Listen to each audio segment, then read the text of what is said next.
Hello and welcome to the Galactic Core podcast. My name is Andy, and every week we are here to discuss all the latest TV shows, films, gaming, whatever else takes our fancy from Star Wars, Marvel, DC, and everything else nerdy and geeky in between. If this is your first time listening to us, then the social media links will all be linked into the episode description. You can find us on Instagram, Facebook, Twitch, and TikTok as well. And also, if you really like the episode, you obviously give us a like, give us a follow, leave a review, and obviously tune into all future episodes. Today, we are going to be discussing Star Wars Jedi Survivor, the new game that's come out recently. And I'm very, very lucky to be joined by a really cool guest for this one. He's super into gaming himself.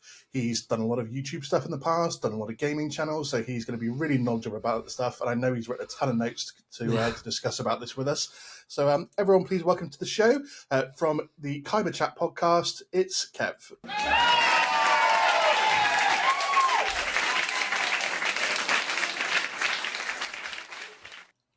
How you doing, Kev? I'm all right, thank you. How are you? I'm not too bad, thank you very much. You've just come back from holiday, haven't you? So I have landed a few hours ago, but I couldn't say no to talking about Jedi Survivor, so here I am. No, I really appreciate you joining us. For everyone watching or listening, we were going to be joined by Furry from the Between Two Gamers podcast as well. Yeah. So there's going to be the three of us to have a chat about this game. Unfortunately, Furry's not very well, so he's not been able to make it. But we'll try and get him back on for a future episode to be able to discuss sort of some game in the future. So tonight it's the two of us, and that's more than enough to be able to go through this. So Kev, talk to me. What is it, first of all, about gaming that you really, really love? Because this is the first sort of gaming review that I've done on the podcast. Yeah. And normally the first question I go in with when it's the subject of Star Wars, right, is what is it you love about Star Wars? But let's just skip that and go, what is it about gaming in particular that you love? So, I don't know. It just feels like ingrained in me that it's something I've always done, if that makes sense. And I think being quite like an introverted person, this is such a generic answer, but being quite introverted, gaming is like an escape, as they say. But yeah, I've always enjoyed not only just gaming, but like sharing my knowledge of games, and hence why I'm here today and why I've had my YouTube channels in the past, which have done quite well, I would say. Yeah, I don't know. I just gaming's just, like I say, an escape, and games like this especially, like, that really suck me in, and like I'm just playing it for hours, and I'm in that world. That's just the best thing. It doesn't quite compare to a lot of other things out there, and that's I can say that about Star Wars too, to be honest. So yeah, I think that's what it is with gaming for me. What kind of genres of games do you tend to like the most? So my favorite game of all time is Borderlands 2. Borderlands as a series is just absolutely phenomenal, and I can't even explain why. I've got a lot of my friends like into Borderlands just by saying you should really play this game with me. It's very good, and I don't know. I recently I've been more into like the looter shooter stuff, so I tried Destiny, but for me, Borderlands is still up there. It's the best. And that was what my YouTube channel was all about too. So I did a lot of like guides and stuff, like where to find this weapon and things like that. And they all did really well.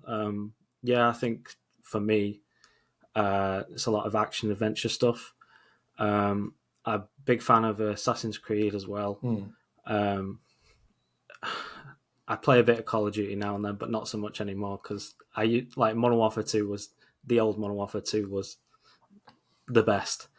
But none of the new stuff is compared to that. But I really love like Call of Duty Zombies too. Big fan of that. The story of that as well, and the lore is mad. And I used to do a lot of those kind of videos on YouTube as well, kind of talking about stuff like that. So yeah, that's kind of what I enjoy the most in terms of gaming, I would say. And what about your history with Star Wars games in particular? Have you played a lot of them?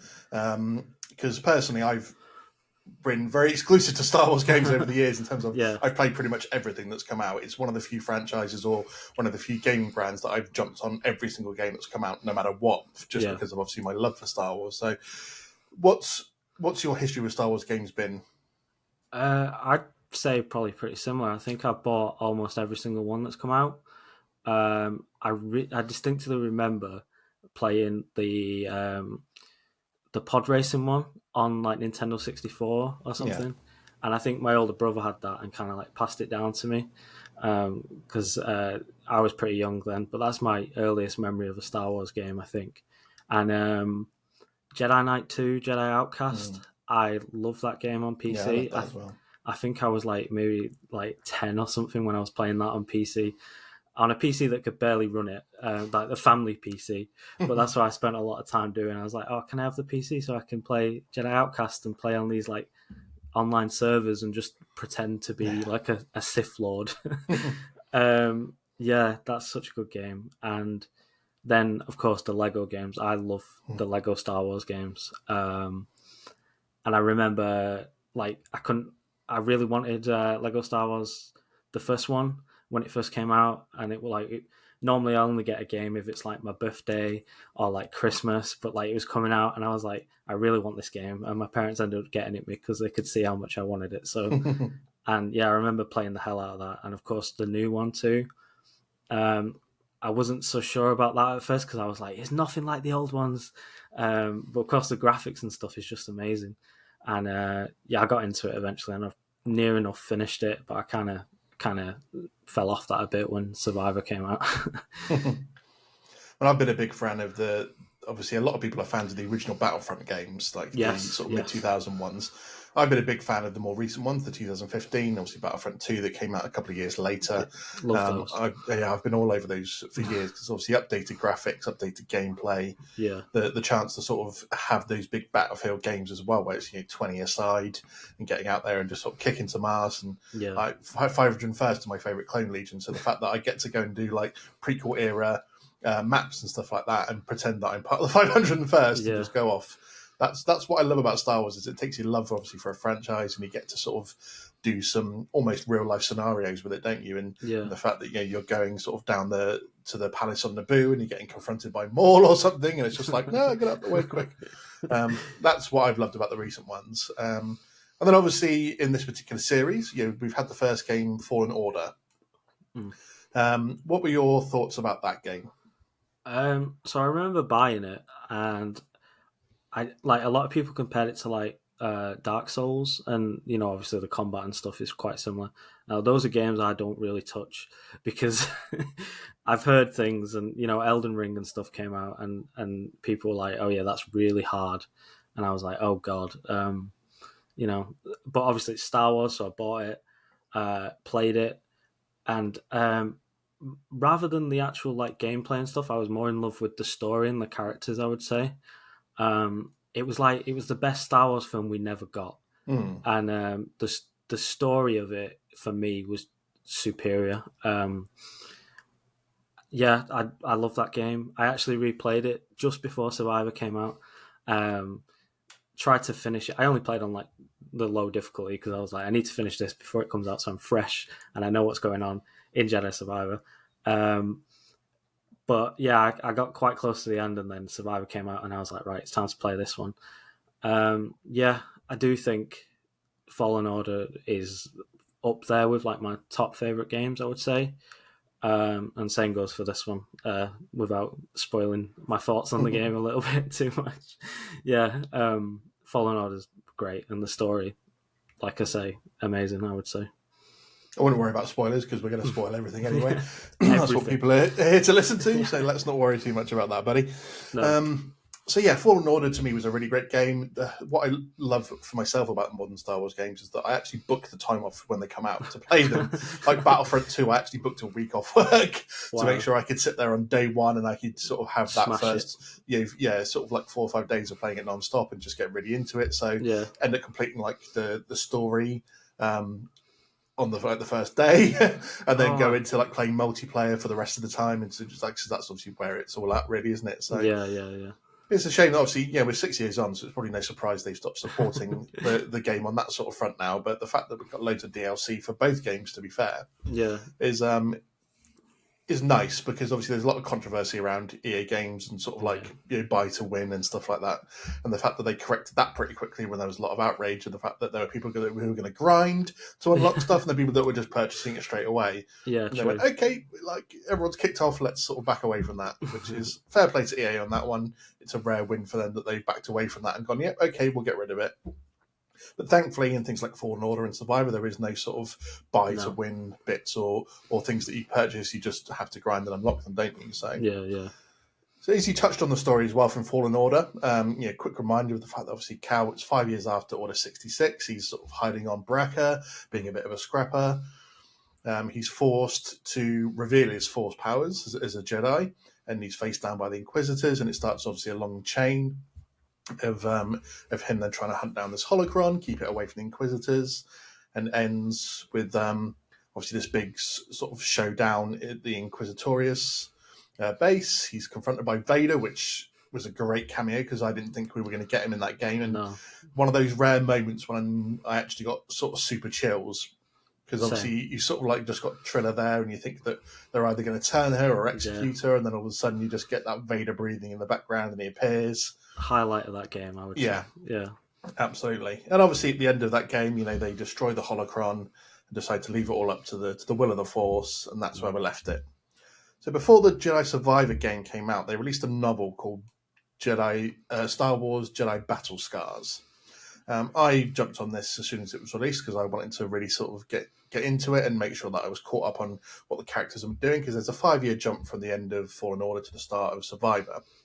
And this novel takes place, I think it's like about 2 to 3 years after the events of Fallen Order. Yeah. For anyone who hasn't read this novel yet and thinks it's going to be a really good read, it's not. Let's just get that out there straight away. This novel is trash. The only reason to read it is just to catch up on literally a few of the changes between where the novel happens and where Survivor starts.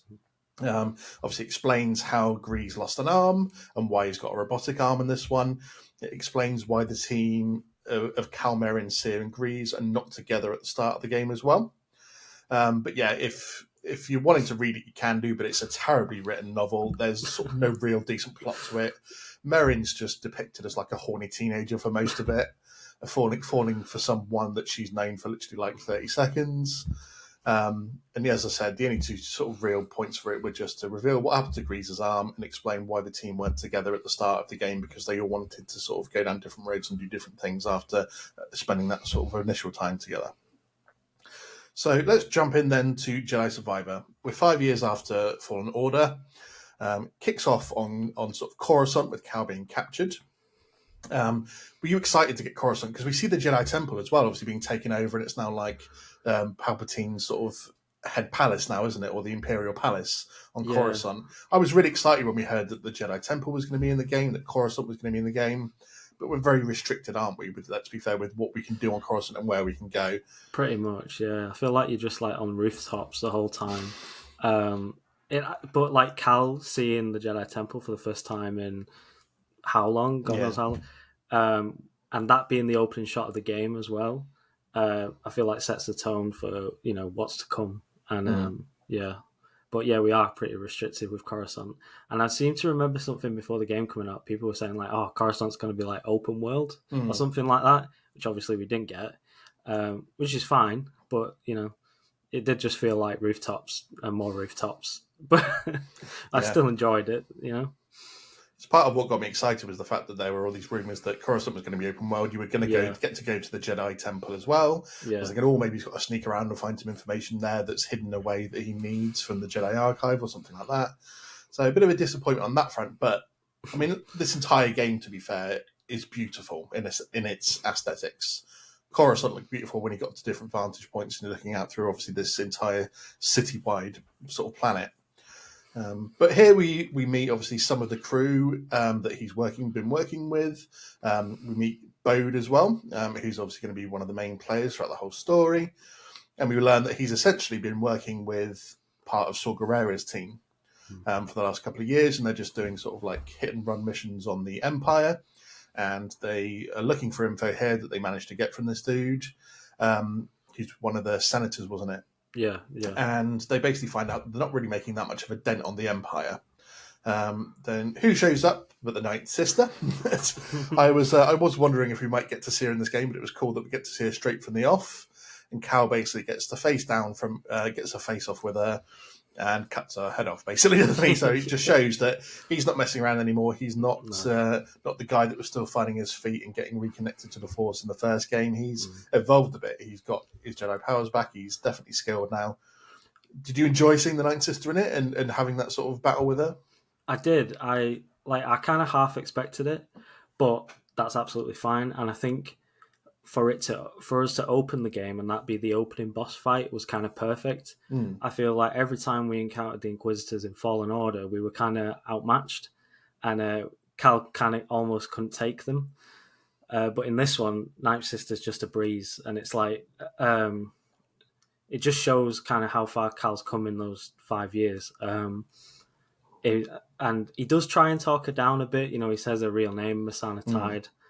And he does try and kind of like bring her back to the light. But in the end, yeah, as you say, he's not having any of it and he cuts her head off, which is excellent. Yeah, loved it.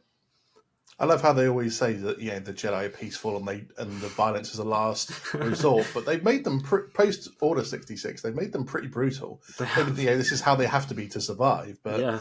But the fact that they go around and they kill a lot of people, they're like the post 66 Order Jedi, the post Order 66 Jedi. Yeah, they're pretty lethal, aren't they? So, yeah. So they managed to escape the planet. Most of the crew that he's with get killed. It's just him and Bode that managed to escape. And the ship gets damaged, and he's like, "What am I going to do? I need someone that knows the ship that can fix it." So he pops off to the planet Kobo to go and find Grease, because that's where Grease is settled down. So he crashes on the planet, has to make his way there. Again, the aesthetics are pretty beautiful, and as we learn throughout the game, Kobo is a planet, and what there is to find there is massive, huge, absolutely massive. And they sort of did a thing similar to the first game, where you have to go back to certain bits after you've leveled up a certain amount. You can't just explore everything straight away and get everything. You have to level up a certain amount to be able to reach certain parts. And then you have to have certain abilities to be able to lift things up and find secret hatches, and then go further deeper into the planet underground and do a bit of exploring as well.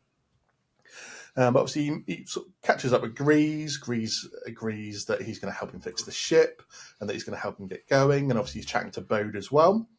And here, while you're sort of searching around, he comes across this sort of old school vault, goes down in it, and he finds this droid. He does, I can't remember the exact name of it, that force power he has where he touches something and he can see its history. Psychometry? Something like that, yeah. Yeah, good shout. And he realises that this was an old Jedi droid from the High Republic area, sort of 200 years before. And they were sort of doing something quite important, that there was somewhere that they maybe tried to go, and this droid had its memory wiped of how to get there. So she's willing to give Cal, the droid, is willing to give Cal the sort of remote that gets him into these different places. And he then ends up stumbling across a Bacta tank that's got the protagonist for sort of the most part of the game in it, Dagan Gira. And we saw him in the trailers for the game as well. Yeah. And I don't recall seeing him in the trailer with only one arm, to be fair. No. So when we see him there, he's only got one arm in the Bacta tank. I was a little bit shocked, because I was like, oh, I don't actually remember seeing that as part of the trailer. So he does a psychometry again, and he sort of gets a bit of backstory as to what happened, and that there's the Kobo Abyss that's just outside the planet that's really hard to travel through, and called Tanalor, and he'd obviously gone there. He thought it was a perfect place to be able to have a secret Jedi temple and be able to train younglings and stuff like that. But it was invaded, and the Jedi basically gave up on it, and Dagan had become sort of so enamored with this planet that he basically started to lose his way. How do you feel about and what we do get to see in a very sort of cool scene is that after he's released from the Bacta tank and he's talking to Cal, he's explaining exactly what happened and the fact that the Jedi had abandoned him in his mission and wanting to use this planet. We actually get to see a lightsaber crystal bled and turn to the dark side. We'd never seen that before in canon stuff, have we? No. That was pretty interesting. I like how he I, did. That was his first thing he did when he got out. He was like, "Let's bleed this crystal." Like,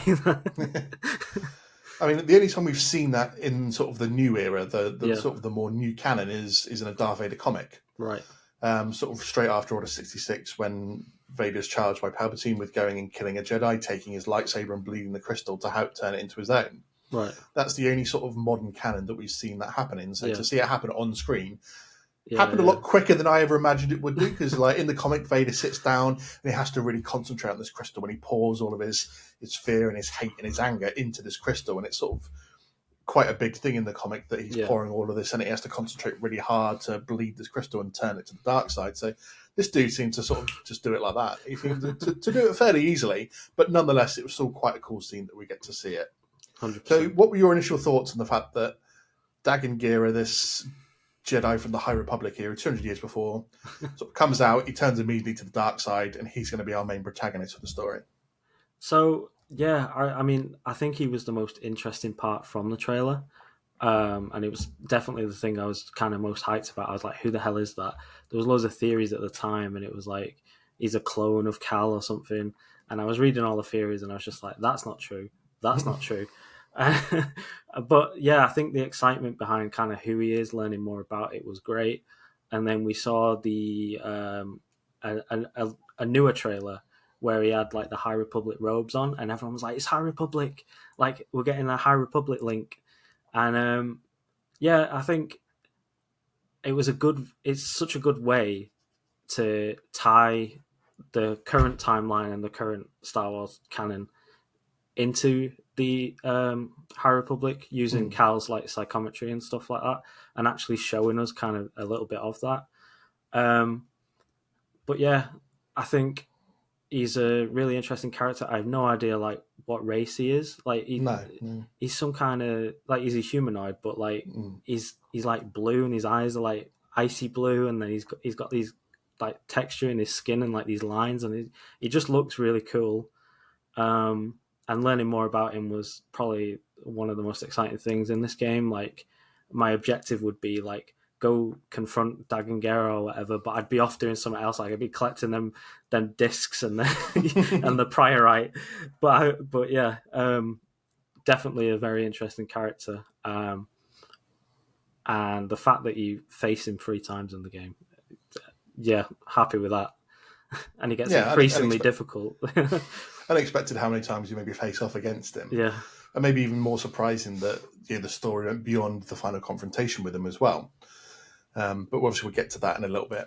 But we came across another interesting character that's linked with Dagan, his sort of underling, if you like, which is Ravis. He's one of the race of the Jedi. The first one, again, in sort of modern canon that we've seen. The only one of him that we've really seen before was, I think, Dirge from the original, was it Tartakovsky animated Clone Wars series from like 2002. Yeah.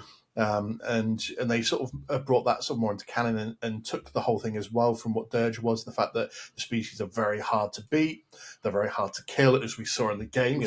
Cal pretty much stabs him through the chest, and this dude doesn't die. He chops an arm off, and it just grows back. He gets hit by like something, like he gets practically crushed by something, and yeah, doesn't kill him. Do you think he was a cool character to come into it and to finally get the Jedi into the proper canon? So when I first saw him in the trailer and stuff, I was like, I didn't really like him because I thought he didn't really look like a Star Wars character to me. He looked a bit like he belonged in like Mass Effect or something. But obviously his connection with the story and his connection to Dagan and his code that he has, where obviously Dagan somehow bested him in a battle at one point, which we don't know much about, but he did. And then his like loyalty then to Dagan and how that ties in with everything was really good. And I do enjoy obviously the battle we get to have with him and how that ends as well. In the end, I think I ended up liking him a lot. But like I say, my initial thoughts was like, I was like, what is this? Who is he? But it was good to learn about him, and obviously finding all the echoes throughout the game that tell you a bit more about him, and his the Bedlam Raiders and recalibrating the battle droids and stuff like that. Yeah. I think he was a lot more interesting than I expected him to be, and he played a much bigger role as well, which was good. Yeah, I think he did have an interesting backstory in the end, didn't he? Because he's been around for hundreds of years himself. Yeah. He initially, like you said, he was bested by Dagon in battle, and therefore became, pledged his loyalty to him. Yeah.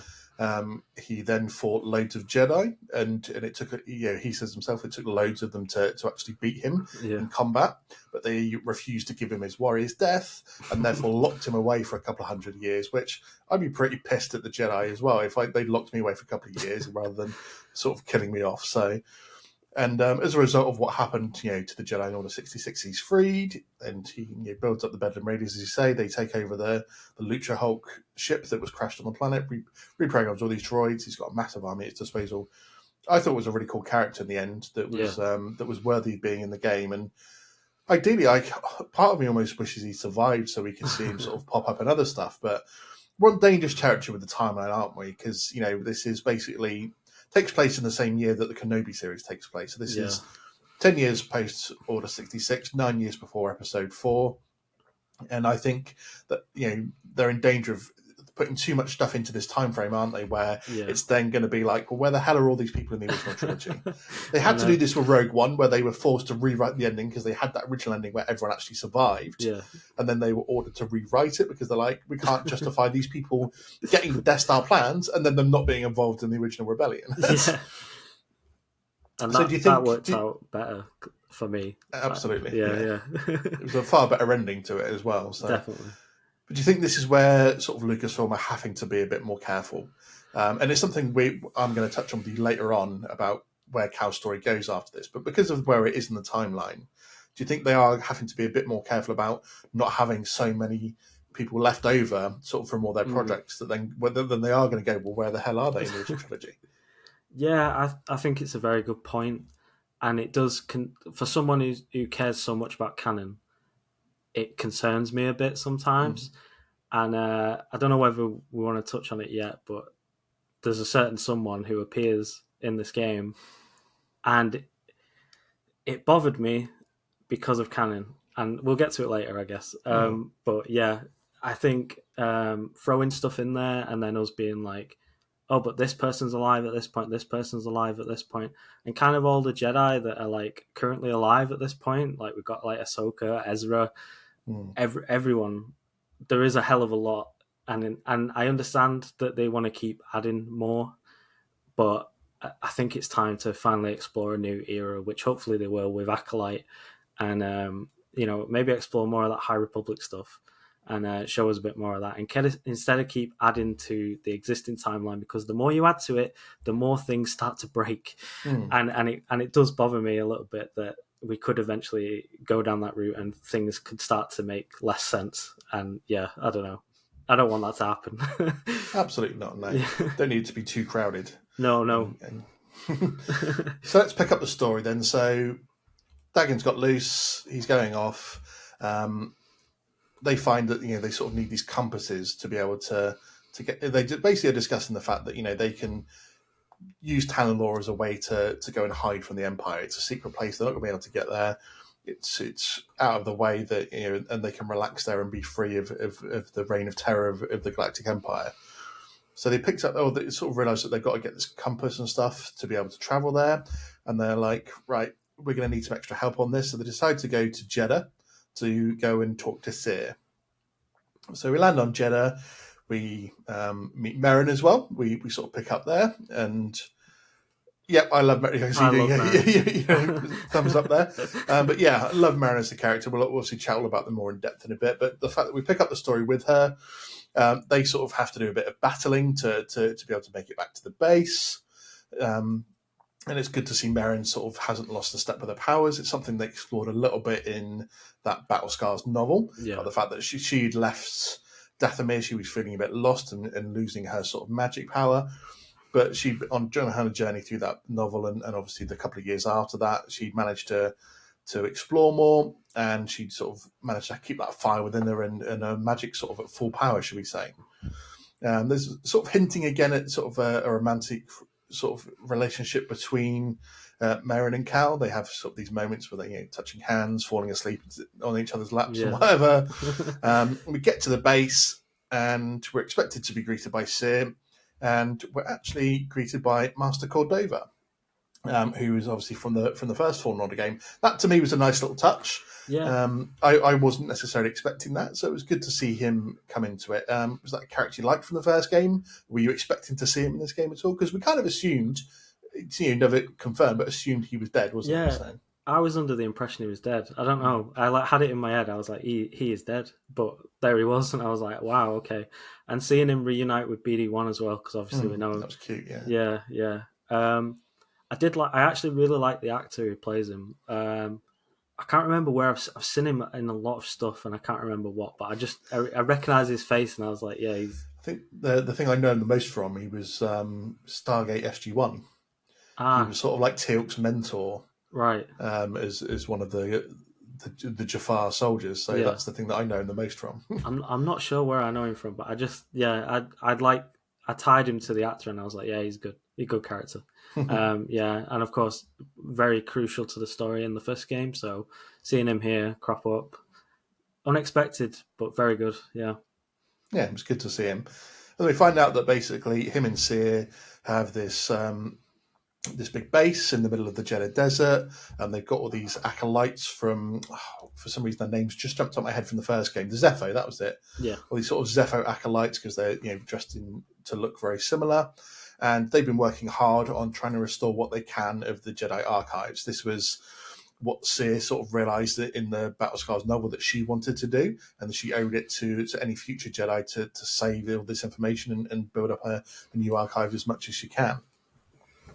And so we have this sort of big reunion. Seer's got a shaved head now. She's got a bunch of tattoos that she's added.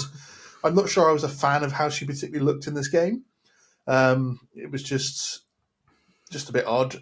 But she was obviously, she's centered herself well in the Force now. She talked about the fact that she was still battling having to stay away from the dark side, because once you start touching on it, you're always going to be tempted to be drawn back into it. But it seemed like she was very centered and calm within herself as the Jedi that she was now. Yeah. And that her purpose and mission was to gain all this knowledge and rebuild the Jedi archives as much as she could. Did you like the fact that they were sort of trying to rebuild the archives and gather all this information for the future? Yeah, so, I mean, Seer, I feel like she's come a long way since we last saw her in Fallen Order.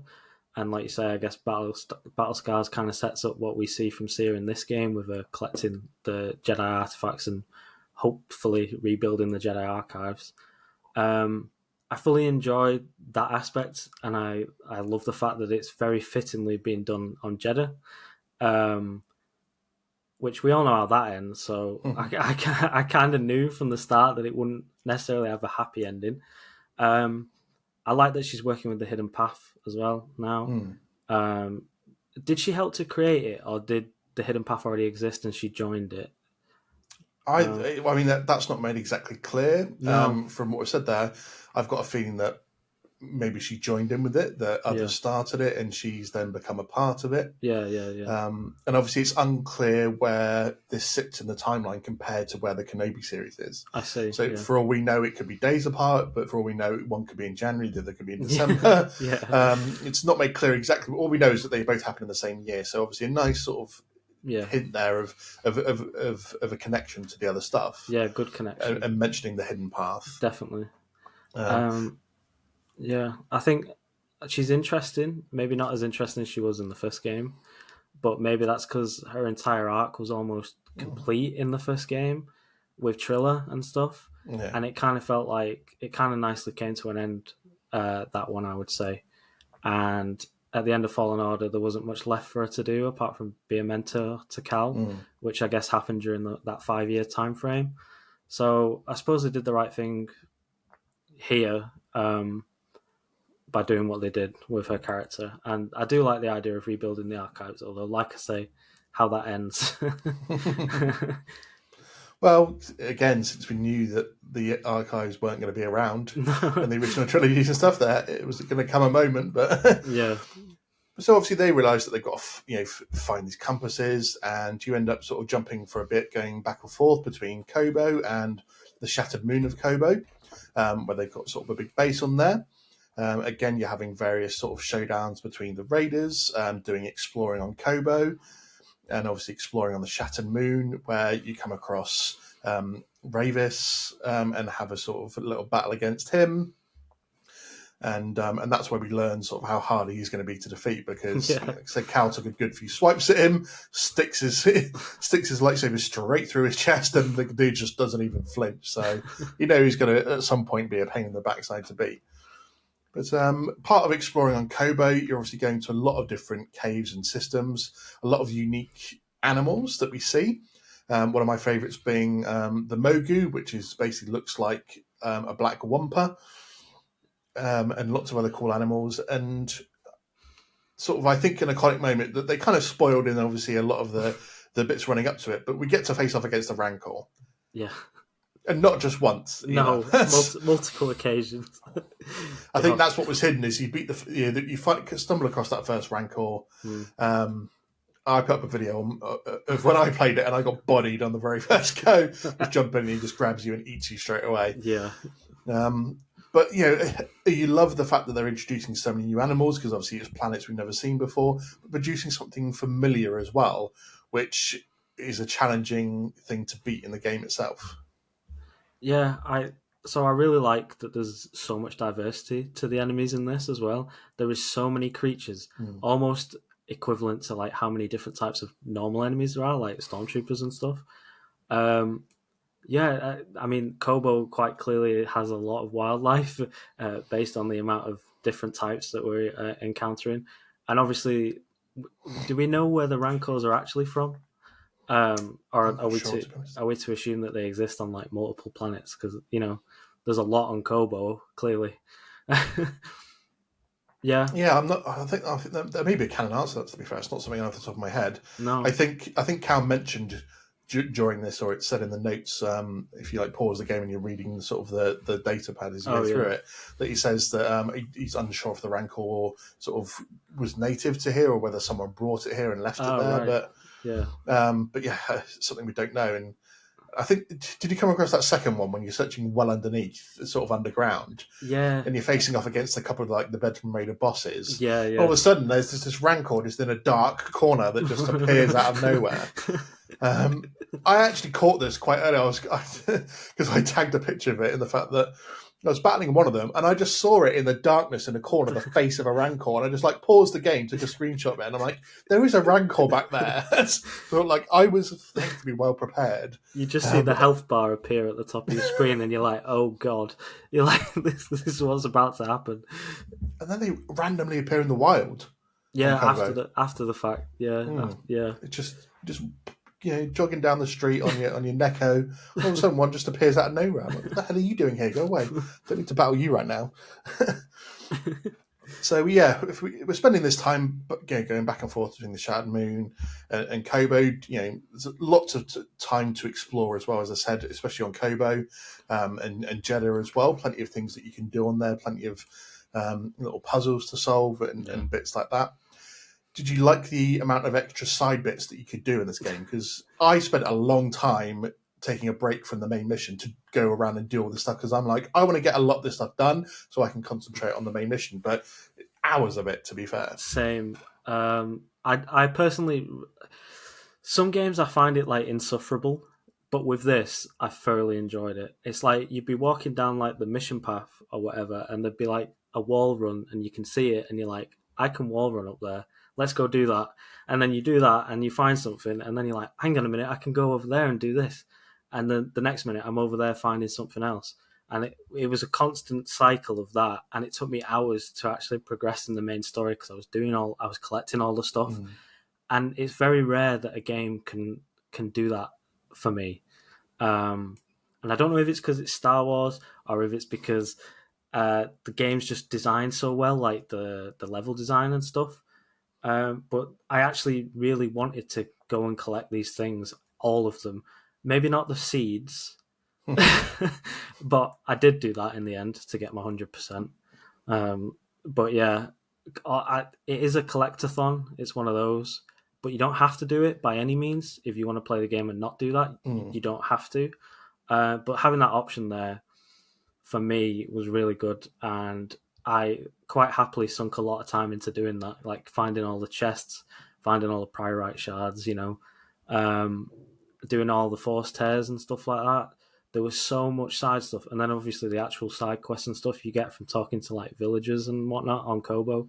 There's a hell of a lot of stuff, and all the optional what they called High Republic like tomb things, like shrines from Breath of the Wild almost. Yeah, I like it. I do enjoy it. I mean, that was, to me, it was quite a fun part, is the fact that you're going off and you're meeting these other sort of villagers or people in the wild of Kobo, and then you're sort of sending them back to the saloon, and you're adding to the saloon. So you've got different people you can go and talk to, then you've got slightly different vendors that you can go and obviously buy things from or chat to. And even the Holo Tactics table, I actually really enjoyed playing that. I spent a good few hours playing on that, to be fair. I got very distracted in the fact that I'm supposed to be completing these side bits so I can go and do the mission, and then I spent 2 hours playing Holo Tactics. Yeah. Normally they put stuff like that in games, and I will ignore it. But in this, I found it, I tried it, and I was on it for hours. I can't explain it. It was just really good. I think they could release that as a mobile game. Yeah. I mean, I don't know other games that are maybe similar to it, but I would, as a Star Wars version, if they brought out a Holo Tactics mobile game, I would completely play that. I'd play it. I'd sink time into it on the bus or whatever, on the train,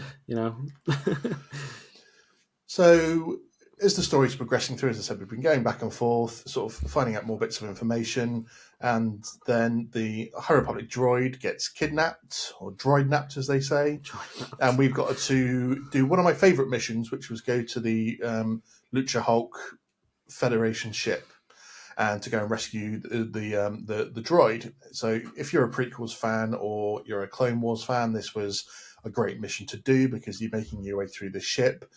Just getting to see all the various droids that we sort of encountered already, to be fair, but you're getting to go up against them and see the inside of it and all the sort of nice little Easter eggs and stuff like that. But once you get to sort of the top of the ship and you sort of get to rescue the droid, you got your sort of second face-off against Dagon. To me, this one was probably the easiest one out of the three to actually sort of beat him in and after he makes his escape. But then it sort of all kicks off a little bit after this because you've got to go to the Shattered Moon again, where you face off against Ravis, and then he's sort of like, "Cool, I've." And then, sorry, I've sort of lost where I was at then. That was it. Sorry, and basically you find out that you've got to go and face off against Dagon for the third time, and this is where he's got the only compass that's going to get you through the Kobo Abyss and get you to the planet Tanalorr. So during this time, they've obviously decided that not only are they going to sort of take their people there, like Bode wants to take his daughter there to be able to escape and be safe, but Cal also wants to use it for the hidden path. He wants to give it to Seer. They can use it for the hidden path and send anyone that's trying to escape the Empire families, any Force sensitives. This is a place where they can be safe. So they go into this big observatory, and they have to have this final face-off against Dagon. This was a really interesting battle because we got to see something in this battle that we've never seen before in any sort of Star Wars lore, really, which was sort of the Force illusion power. Yeah. When you're facing off against Dagon, he uses it to sort of cloud your vision and your judgment and confuse you with what's going on. And he also seemed to use it to give himself a Force arm. Yeah. So it's like this ghost arm appears out of nowhere and is able to use a lightsaber. But obviously, with the help of BD and Bode, they managed to sort of take him down at the very end of it, and of course, he's killed in the end by Cal. Yeah. And that sort of brings the closure to Dagon's story there. How are you feeling then about this sort of final showdown? The whole thing about the Force illusion power. So I'm not sure. So it almost looks like Cal learns to use it on the spot because he turns himself into Santari Kree, which obviously then gets through to Dagon and then catches him off guard, and that's when Cal manages to kill him. So it's like Cal almost learnt it on the spot as well because Dagon was using it. I think him growing back his arm was strange. I accept it though; it's fine. I was just like, whatever. Yeah, but Force illusion. I don't know. It could be dangerous for canon, couldn't it? Um, I don't know. That final battle though was great. Like you say though, I do think the second one that we had was the easiest, and the first one when he first comes out of the back to tank and he's like topless or whatever, that one was pretty hard, and I was like, Jesus, this guy's going to be tough. But that third one, yeah, probably definitely the best. And Force Illusion, yeah, does Cal now know it? I don't know. I think he says that he manages to use his own fears against him. Right. So the fact that this dude was fearful of Santari and what she'd done to him in the past, and and the fact that he, would he be able to escape to Tanalor, and the fact that he wanted to raise an army of Force sensitives and come back and cleanse the galaxy of the Empire. He was just fearful that Santari had stopped him before, and Cal somehow managed to do that within his own mind, I think, rather than him full out using the Force illusion power. He just managed to make Dagon think that that's what was going on. Yeah, yeah. But at the end, the dude's dead, isn't he? So it'd be interesting to maybe see a bit more about him, whether we get him in any of the High Republic novels or comics that they've been doing as a sort of nice tie-in, so we get to see, but as you said, learn a bit more about his particular species and where they came from, because it was very interesting looking. Definitely. And obviously, I don't know about you, but I love the look of the High Republic Jedi of the time with the robes and stuff like that. I agree. But yeah, Dagon's story comes to an end. They get the compass, and then it's a trip back again to Jeddah, where they give the compass to Master Cordova, and he's going to fix it. And I think it's during this time as well. They're all on the cliff top having tea while Cordova's fixing it. And they're all sort of like, yep, this is cool, nice. We sort of know our plan. We've got the compass.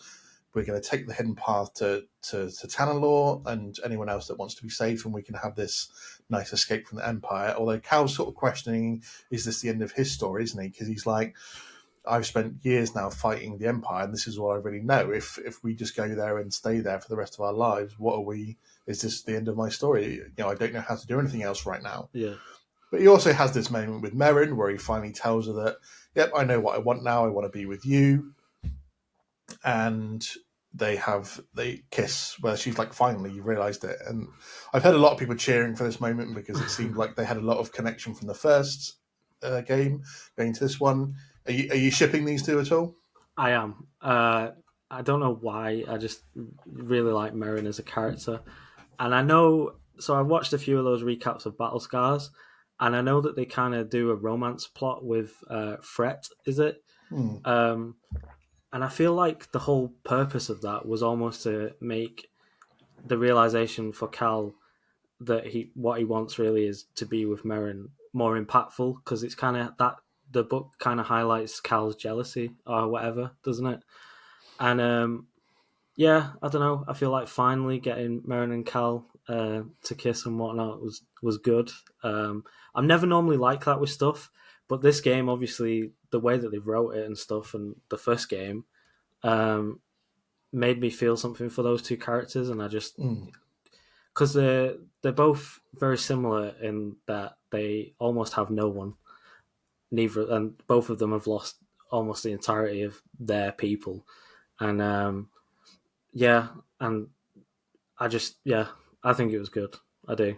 I'm quite happy with it. And there's a lot of good Merrin scenes, like when they're around the campfire or whatever, and she's like looking to the fire, and she like puts her head, as you say, puts her head on him, and yeah, I think this was definitely. It was a long time coming, but we got it, and I'm very happy with it, I think. Yes, yeah. They have a lot to bond over and a lot of good bonding moments as well. Yeah. And I even, to be fair, missed out on what was, to me, one of the best parts of the game was when they're going off on this little mission together on Jeddah the first time you go there. They're going to meet the contact who has like the hidden path contact codes or whatever, because the Empire are closing in on him and going for them. And so they hightail it off to this sort of part of the Jeddah desert, to this temple over there. And they sort of go through that together. And then that bit when they're trying to escape, when she's using a lot of her magic powers.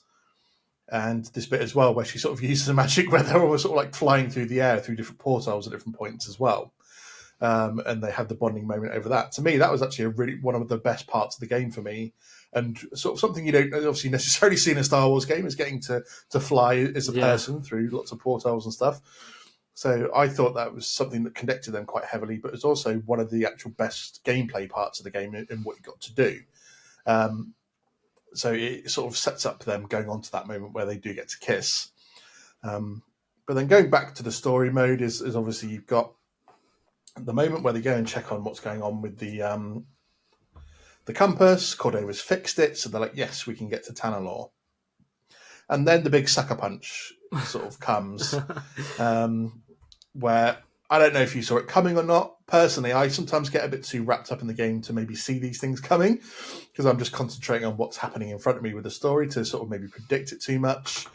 But they sort of turn around and Bode's got Master Cordova at gunpoint and he's taking the compass. And Bode's like, I'm taking this now, don't try and stop me. And Cordova's like, you don't need to do this, son. And then he just shoots Cordova in the chest, kills him dead, takes the compass, runs away. Cal goes flying after him. And again, what to me was one of the really good sort of sequences of the game where you get to jump on the speedy, going through the desert.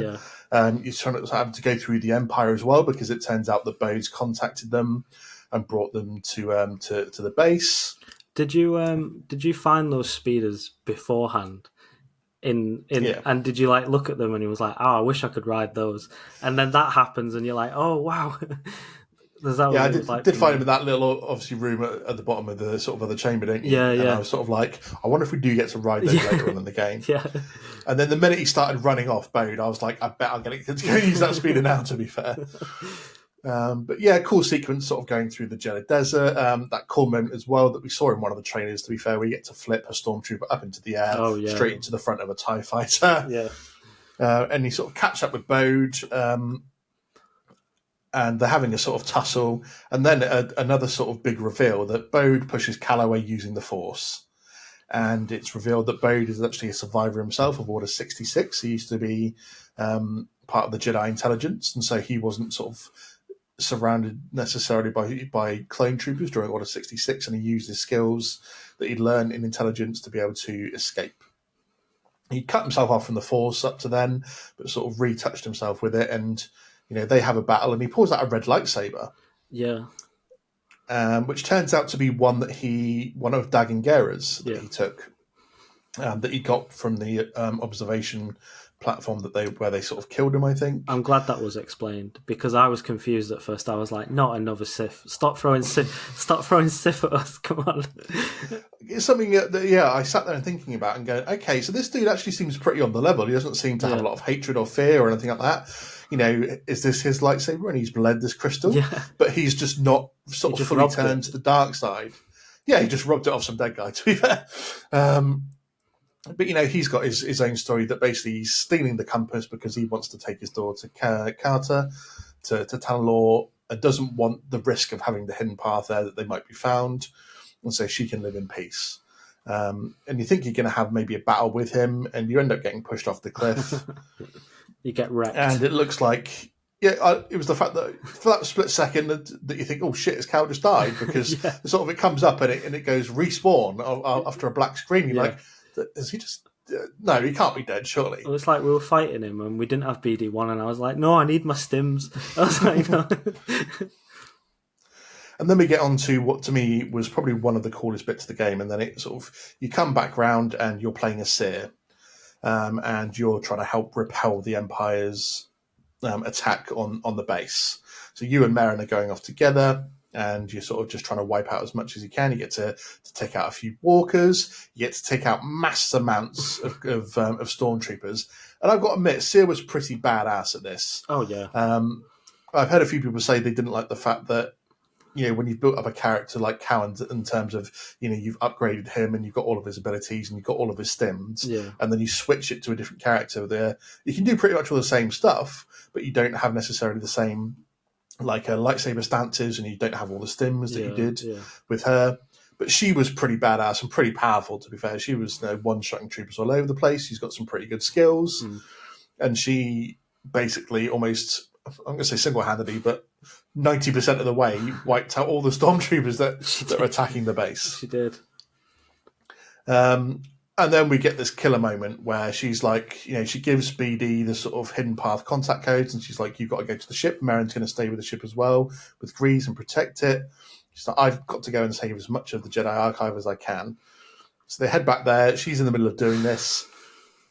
Then she senses that someone's coming to the door, and this was sort of foreboded to us by Bode when he's saying to Cal when they had their battle, he's like, something terrible is coming for the Archive. He's like, you should be getting back there rather than fighting me.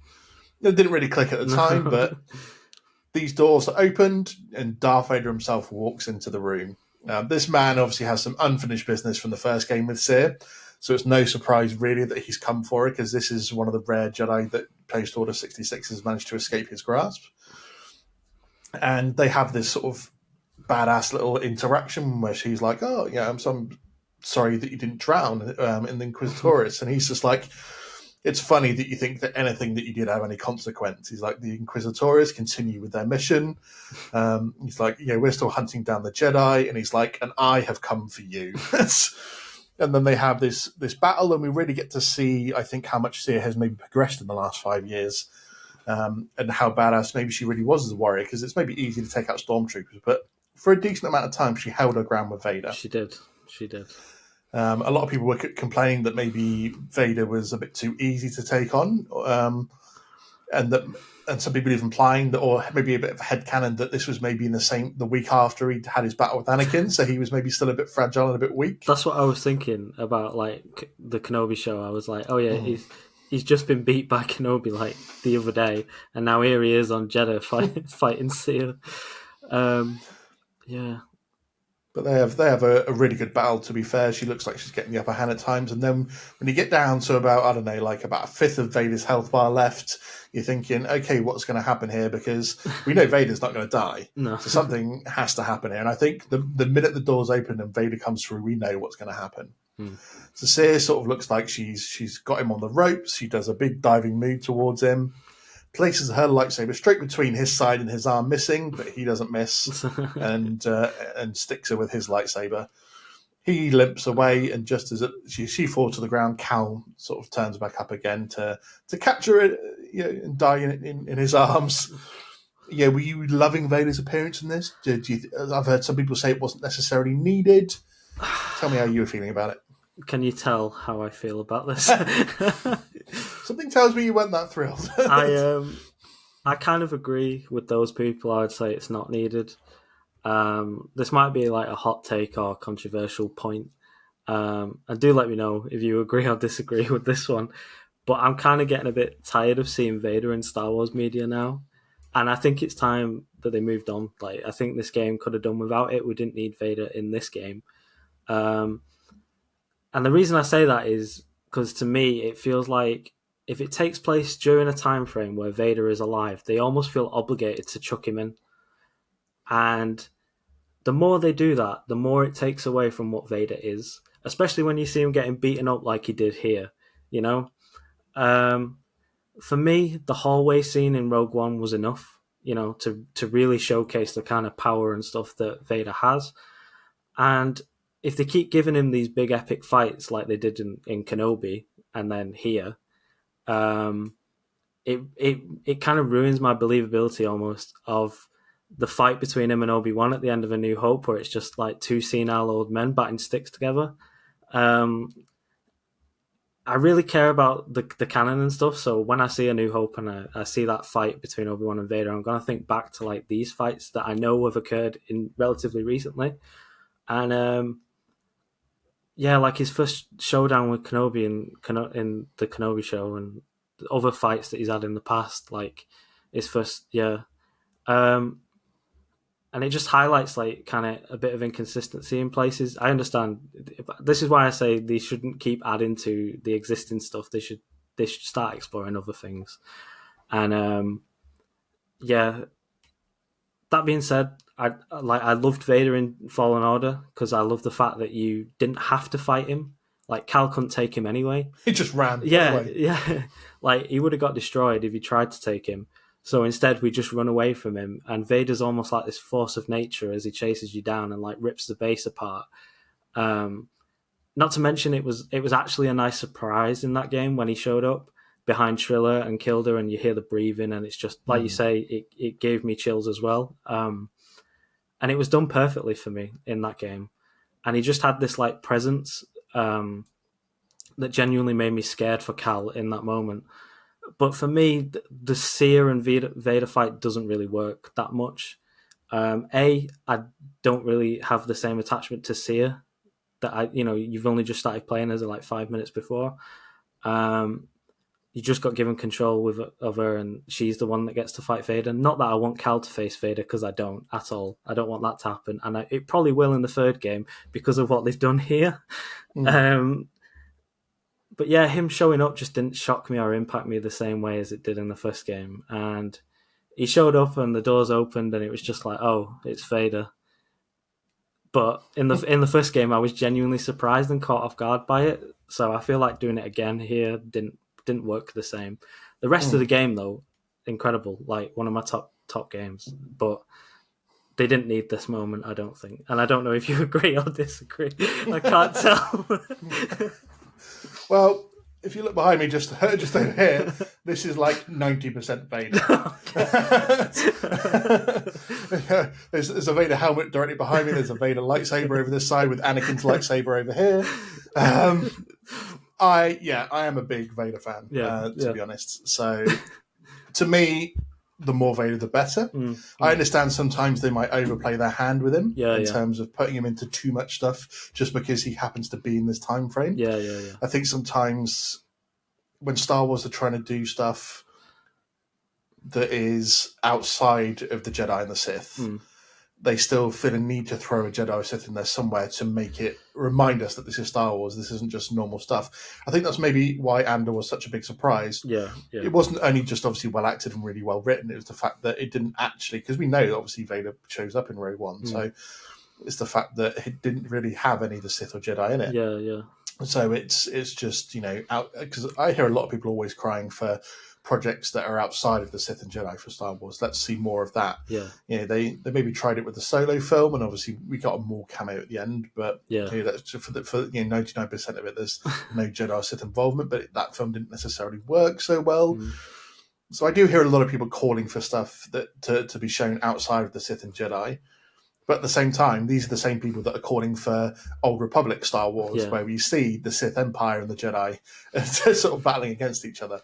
So, in terms of having, is Vader absolutely necessary for this story? Not necessarily so, but I also see why they included him, because he had unfinished business with Seer. And if he's being tipped off by someone like Bode, who's been working for Imperial Intelligence, the ISB, sort of under the radar, but for someone else, but he's tipped off Vader that, hey, there's a secret Jedi archive base on Jeddah, and it's run by somebody that you're going to know and you're going to want. So it makes sense why Vader's the one that comes for her.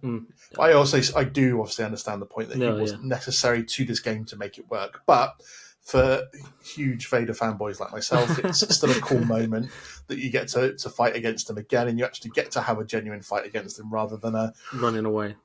Yeah, I mean, I still love the front appearance because, like we said, it sends chills down the spine. There's no way that Cal can actually fight this dude because during that first game, I must have died to him about 4 or 5 times before I actually realised that you're supposed to pull that thing down and distract him. Because I tried to battle him, and I'm just like, every time you're just getting your neck snapped instantaneously. So coming off the back of that, I see why he was brought in, because this was someone that we wanted to, because one, she's a Jedi on the loose, and maybe the Inquisitors weren't good enough to take her down, but Vader's like, I've got unfinished business with her. She's mine. He comes for her. He gets to beating him up to the point that she did was maybe, I think, do we maybe put too much God status on Vader and his ability to fight everyone? Because that is also true. There are going to be other Jedi that can take him on to a point where he's going to get a beat down at some point, but not necessarily get killed. So people saying that she got too much of a smackdown him at different points, but she did pull like the vast majority of the Jedi archive down on top of him. To be fair, yeah, she did. And that's going to fuck anyone up a little bit, isn't it? So, but yeah, so let's return to our story then. So we've got our brilliant maid of Omen out of the way. I mean, it's not like it wasn't completely unwarranted, because, like we say, Seer's death is obviously going to then have an impact on Cal. So it does make sense. It's not that it doesn't. It's just, yeah. I mean, did we always knew that Seer was going to be sacrificed in this game? I think probably so. It was one of the things I had on like my mind before this game came out. That I was like, I don't think Seer's going to make it through this game. To be fair, no. Like I say, it almost felt like her arc was complete in the first game with Triller. So it's kind of like it was almost a given that she was going to die here at some point. I just think maybe it could have been a cutscene instead of a fight. I don't know. Anyway, we'll move on. Well, obviously, as you said, it's going to have an impact on the rest of the crew, which it does. They're all sort of mourning for it, but they know that they've got to go and hunt down Bode, and we get to go to this sort of little ISB base. Where you're sort of sneaking through, and it turns out that Bode's been working with the guy that's in charge of this base. He's kept him and his daughter sort of safe from the Inquisitors, and we obviously learn a bit more about Bode's backstory here as well, and the fact that the Inquisitors came for him, but his wife was there instead, and she gets killed. He manages to escape with her, and he turns to this guy whose name escapes me off the top of my head, the one that's in charge of the ISB. Denvik.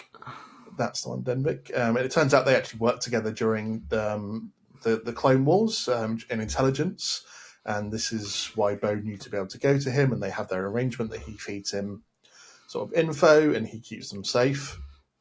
And this is where Denvik also realizes he's kind of screwed, because the fact that Bode actually tipped off Vader, because he reveals that the Jedi operation was still months away from being implemented, and Cal's like, "Oh, well, no, Darth Vader showed up," and he's like, "Oh crap!" He sort of realised that he's been sold out by Bode, and that Bode had actually lured Cal to this base to wipe all the ISB out as well, to keep him in his identity safe. And during this mission, obviously, we sort of see Bode again, and Bode again manages to screw Cal over, and this is where we sort of get to me again what was a cool moment in the game, where Cal unleashes his rage and taps into the dark side, and you have that moment when you press your two buttons down, he goes into rage mode, and he's just one-shotting everyone in sight and just rushing around and wiping it all out, and basically, wipes out this entire base. Were you loving this particular little mission, the fact that we get to see Cal giving into his anger a bit and tapping into the dark side, and it's obviously Merrin that's trying to draw him back again? Yes, I really enjoyed it, and let me just say that power makes it is so OP. Like if you want to go fight those two Rancors in that Force tear, do it after you've got this power, because it makes it so much easier. I think, like you say, Merrin is kind of like the one thing holding Cal back from actually fully slipping to the dark, I would say. And I feel like without Merrin, Cal may possibly succumb to the darkness, which kind of makes me scared for the third game about what they might do with Merrin. But I see that as a possibility, and I think, like we always say with the Jedi are flawed, truly sticking to the light, and there has to be that balance of light and dark. It's okay to have emotions and stuff like that, just don't let it overcome you. And I think Cal's this bit where he just goes ham against the ISB was one of the best for me. And I think bringing it back to the Empire and the Imperial stuff, because most of the game you don't see the Empire a lot. It's a lot of battle droids and Bedlam Raiders and monsters, and with the Empire's tossed in a few times there, but a lot of the story doesn't really revolve around the Empire that much, I would say. So coming here, which is just purely Empire people, because it's the ISB base, was just nice to see. I definitely think the dark side power is good, and hopefully if we do get a third game, we kind of have Cal who has a balance of that. He has a bit of light, he has a bit of dark, and hopefully some dark side powers, but not too OP. Not too OP. Don't want to turn into Star Killer at this point. No. Which Star Wars Theory actually said that. And he said that we could maybe take Cal down the Star Killer route and he could become Vader's apprentice. And I was like, no, please, Star Wars Theory, you're wrong. Another loss for Star Wars Theory on that suggestion, to be fair. Yes. And Denvik gets his comeuppance as well, because we sort of learn a little bit afterwards that Vader basically turns up and force chokes him to death. Yeah. So, Denvik lost out either way on that one. And he says to Cal, like, rather you than Vader, but then, we see what happens. Yeah, so gutted for Denvik on that one, but never mind. So Bode's gone off to Tanalorr with his daughter. He's used the compass, and the team find out that Centauri had actually managed to find another way using the arrays to get them through the Kyber Abyss. So they decide, let's head off on this mission then. They just make it through the Abyss, and Cal using the Force at the right moment to hyperspace them through it. And the sort of weird moment that when they arrive there safe, I don't know why it struck me as being slightly weird and out of place, but they get through the Abyss, make it to Tanalorr, and the first thing that happens is Grease celebrates and Merrin and Cal kiss. They're like literally like shoulder to shoulder with Grease in the cockpit when they do it. It was a bit random, but I love how Grease is like still screaming with his eyes closed, like when they make it through. Like, it's like, yeah. But so they made it to Tanalorr. It looks like a beautiful planet, and you go to the temple that was left there, and time for the final showdown with Bode. They're trying to convince him again that, give us the compass, just let the hidden path come here as well. There's no reason why. And I don't know how you feel about this, but I thought Bode's sort of motives here, that's where they turn a bit daft, because he was like trying to keep the entire fucking planet for himself. He's like, it's an entire planet. Can you not share it with other people? Yeah. Why is it just for you and Kata only? Like, if you're worried that the Empire is going to find it one day and find a way to get there, if you bring all the hidden path there, that you're putting your daughter's life at risk. I mean, go to the other side of the bloody planet then. Just stay as far away from the hidden path as possible. There's no reason why you can't do that. I felt that his conviction, maybe it's something about this planet itself that we don't understand, like Tanalorr, it drove Dagon mad in terms of him wanting to use it as a base. It seemed to turn Bode a bit doolally in terms of him wanting for it for himself. That'd be really cool if it's like the planet's cursed or something, and or it has like dark side energy or something. It just seemed to me that his stubbornness with wanting to have it for himself and his daughter and absolutely no one else was taking it a bit to the extreme in the believability of it all. I agree, because I mean, like the hidden path are all about hiding force sensitives. Bode is force sensitive. I assume Kata might be force sensitive. Why doesn't he just say, "Do you know what, fellas? I'm force sensitive. Hide me on Tanalorr, and we can all be happy on Tanalorr and hide, and it'll be great." But he doesn't do that. he takes it the hard route. Yeah, definitely a strange sort of hill to die on, so to speak, isn't it? It's like you've got an entire hidden planet. Like no one else, just us. Everyone else can get lost. So they have their final showdown, and Bode kicks ass. To be fair, we don't know how strong of a Jedi this is, but he takes on Cal and Merrin essentially at the same time, and for the most part, it does a good job at kicking both their asses. That is one point where he's choking Cal out. I think this is the bit where he obviously gets killed, but. He's obviously sort of turning and giving into his anger, because he's even like force pushing his daughter around. Yeah. And Merrin has to save her and take her off to the side to keep her out of the way. And then he's there. He's sort of choking out Cal, and he's force choking Merrin at the same time. And they manage to get themselves out of it. And then Cal kills him with his own gun that he gifted to him in a sort of case of irony, to be fair. Yeah. Carter, his daughter, didn't seem particularly too broken up about the fact that her father had just been killed. I was going to mention that. Yeah, she's very much okay. Cool. So he seemed a bit on the extreme side. So okay, he's dead. Fair enough. She's just like, oh yeah, I always knew he was a bit whack. So yeah. And that essentially, brings the story to an end. We get obviously a cutscene at the end where. They've got Bode, Seer, and Cordova's bodies, and they're all giving him their sort of traditional Jedi send-off by burning them on top of on a pyre. I thought this. I don't know why this creeped into my head when I was watching that scene, but I thought obviously because Seer had, shaved head in this one with the tattoos on top. Yeah. And there's the moment when they've got the cloths over them, so all you're seeing is the top of the head, and you've got the top of Cordova's head and the top of Seer's head that are essentially both bald. And like, it's the only way they can tell them apart when they're burning them is the fact that Seer's got tattoos on the top. A very random thought, but that's what occurred to me in that moment. But we obviously get the moment there. they're having a sort of saying goodbye, and they're like, we've got the compass now, so we can help the hidden path out to come here and be safe with the Empire and anyone else who needs it. And obviously the game ends, but you can, at the end of the game, you can travel back and forth and still obviously do anything that you need to do on anything else to complete the game or do a bit more searching. But there's obviously lots of little Easter eggs after that moment as well, where if you're going back visiting lots of places, you can find Force echoes of Bode. And also, to me, something that was out of place was did you go back and chat to Merrin in the saloon afterwards? I don't think so, no. Because you go back to the saloon and you chat to all the different people that were there. You chat to Merrin, Cal basically asks her, so what are we now? Right. And Merrin says, I don't really know what we are. We need to sort of work it out.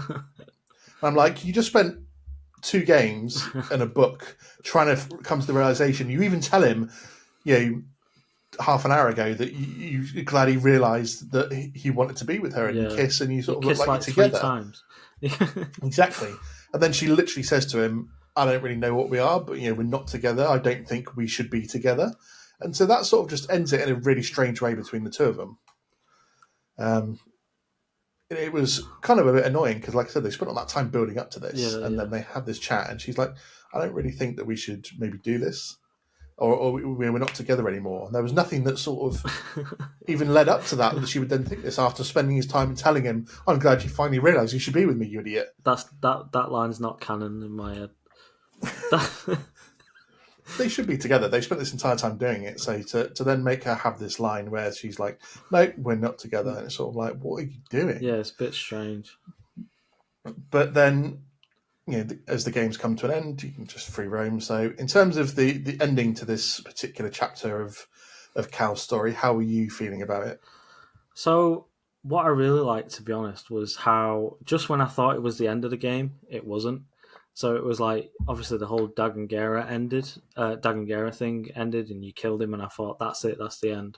But then there was the whole Bode thing, which went on afterwards, and that took a really long time.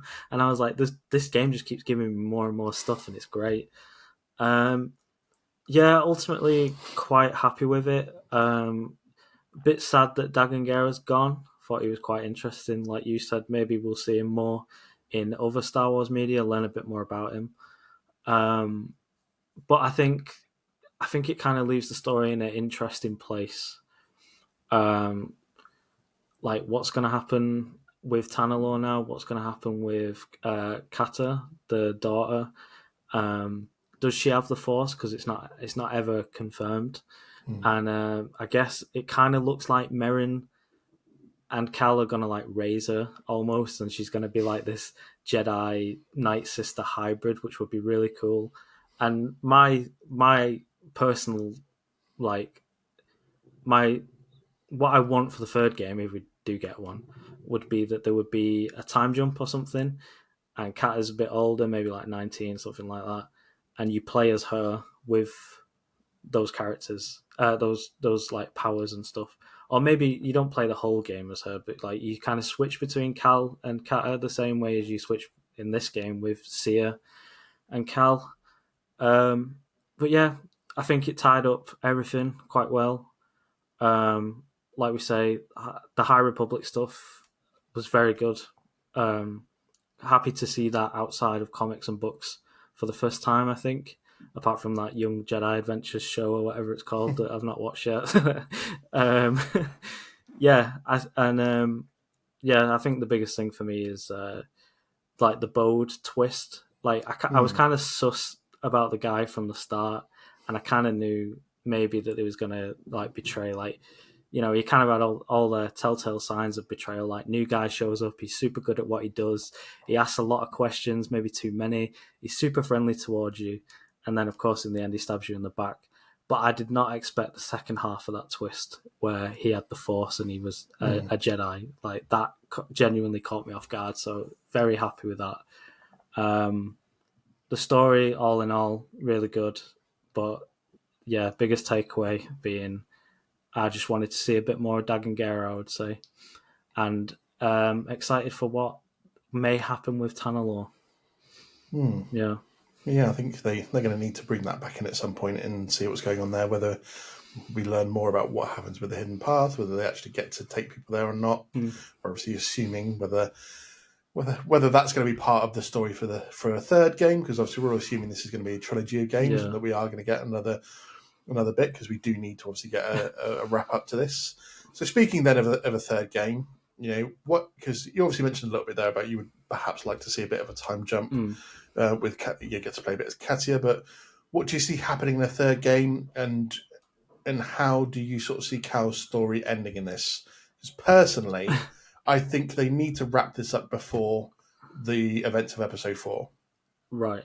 I don't see him making it past that, because then we're then pushing again on, if this was the case, he's been battling the Empire all this time. Why was he not recruited at some point by Saw Gerrera or the Rebel Alliance because of his connections to fighting the Empire? It just raises to me too many questions and what's going on. So, but how would you personally like to see his story wrap up in a third game? I feel like also he's potentially too OP at this point. It almost feels like at the end of this game he's very overpowered. I'm not sure where I would like it to go, but he has to die. Or some. I know a lot of people are saying I'd love to see him in live action. I'm not sure where they could work him in, but obviously I would like that too. He's great. My one issue is, so would you say it's canon that he's mastered all 5 of these lightsaber stances? Because I highly doubt that. No one's done that. No, I think they basically have like a canon stance and a canon look for him. Yeah, true. Because they have this from the first game where his canon lightsaber color is blue. His canon look is very particular. So I think it was just the part of this game was to add that customization in for the player to be able to have a bit of fun. You've got all these different lightsaber stances. You've got all these different looks that you can give him in terms of obviously dress, hair, beard, all the entire lot in this game, to be fair. So I think they will continue with a canon look and a canon lightsaber for him. It's definitely not canon. No. Otherwise, he's ridiculously OP. Otherwise, that if he's got 5 different lightsaber stances that you can use. Exactly. I think Kata being raised by Merrin and Cal, maybe she slips to the dark side or something, as she was a little bit too accepting of her father's fate in this game, as we say. Tanalorr could maybe play a larger role, and it could potentially be like a hub world for Cal in the next game, similar to how Kobo was in this game, and Pyloon's Saloon. If a Jedi temple's built there or something like that. Grease could have another saloon there, which I think he mentions at the end of this game. He says that it has potential for a franchise, so it'd be nice to see him have another Pyloon Saloon on Tanalorr, and if that is like the hub world, in my head that reminds me of Jedi Outcast almost, the Yavin Temple, that kind of thing. Seeing that on Tanalorr would be kind of cool. There's lots of ways that they could take it, and I'm really not entirely sure. But like I say, I think Cal would have to die for it to make sense for canon, sadly, because there's no way there's a Jedi that OP out there at the same time as like Luke Skywalker fighting Vader in Return of the Jedi. There just can't be, because like you say, why is he not helping Luke? He's potentially stronger than Luke, based on what we've seen in the game. So he's gonna have to die. How that happens, I'm not sure. Will it be Vader? Probably. I'm not sure. I think I think he does have to die in a third and final game. I think the prevailing theory at the moment is that he's obviously going to be doing it it's going to be like a big sacrifice to save others. Yeah. So it's obviously, because whenever anyone dies, it's got to be in a meaningful way. You can't just be randomly shot in the middle of a battle. It's got to be in a big, dramatic, meaningful way to take someone down and make them a martyr for their cause. So to me, he has to die. I would prefer that like I said, it's maybe wrapped up in the next in-game sort of timeline in the next sort of 5 years. So by the time we get to the start of, say, where Rebels is, his story's wrapped up, because otherwise he could still be floating out there, and there's a question of where is he? Yeah. So whether we get to see, I mean, I'm not even sure how old Kata is in this game. To be fair, I don't know if she's about 8 or 10 or something, or it's around there maybe. Although if it's set 10 years after Order 66, and I think Bode said that he met his wife after Order 66 when he'd escaped. So I think she's definitely younger than 10. Yeah. But either way, yeah, I die in a big way that he sacrifices himself for everyone else, and maybe Merrin and Grease get to be the two that survive the trilogy and live on. Although it would be maybe fitting as well that maybe Merrin dies in the next game as well because she's the last Night Sister. Yeah. Or they die together like Andor and Jin, something like that. But it wouldn't surprise me if both of those two do go down in the final game, and maybe Grease is the last one that lives on to tell the story. And he's just telling tales in his saloon on Tanalorr. Exactly. That's very fitting. I quite like that. So that's my prediction, or how I would like it to happen anyway. Would I like my boy Vader to be the one that strikes him down? Maybe, just to add another bow to Vader's list of Jedi he gets to take down. But yeah, so I think we've covered most of the characters, well, haven't we? In terms of how Cal and Merrin hasn't necessarily changed too much, but she's found her inner strength to use her magic, and she's popped back to Dathomir a few times and learnt a few extra spells that we get to see. Yeah, she had a gap. So she's pretty powerful herself at the moment. Obviously, we talked about Seer. Grease doesn't really have too much to be discussed. Really, I think really as a character, we learned a lot about him in the first game, but this time he's just he's your driver essentially, isn't he? Yeah, he's a taxi man. And we've discussed Bode, Dagon, and Ravis. We've got the cameo of Vader, and then there's one other cameo that I just wanted to mention because it's a cool little moment. If you complete all of the bounty ones with the woman from the Pine and Saloon bar, you then go to fight her because she's like, oh, there's a big ransom on you, so I'm going to take you in instead. Yeah. And then just as you're about to sort of take her down, who pops up to take her in but Boba Fett? Was that a nice little sort of thing in there for you to see? Because again, this is 10 years prior to the originals and 10 years after the prequels. So he's about, 23 at this sort of moment in time? So he's still young, but he's had 10 years out in the galaxy, and he's obviously feared because people know who he is. Yeah. I guess just a cool little cameo for the game, isn't it? Yeah, I did really enjoy this, and sadly it was spoiled for me before I got to see it. So I didn't get to see it.